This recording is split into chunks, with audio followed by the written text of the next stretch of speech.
50% од основците и 35% од средношколците во наредните неколку саботи до крајот на учебната година ќе мора да ги одработуваат изгубените часови кога поради временските неприлики во месец февруари учениците останаа дома.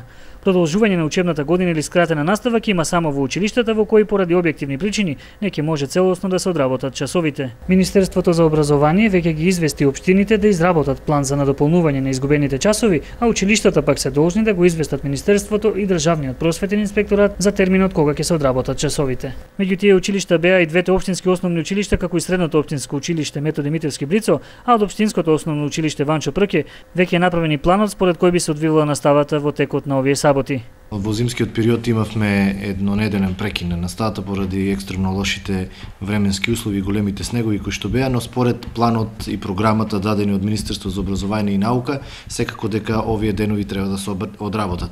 Нашето училиште, согласно препораките на Министерството и на Државниот просветен инспекторат, изготви распоред за одржување на овие часови. Значи, почнувајќи од 7 април 2012 година, ќе се одржуваат часовите во сабота и тоа секоја втора сабота. Значи преку сабота ќе имаме одржување на настава до крајот на учебната година, со што и ќе ги покриеме деновите кои што ги изгуби. Според директорот на училиштето Ванчо Атанасовски, скратена настава нема да има, туку часовите ќе се одржуваат според вообичаената динамика.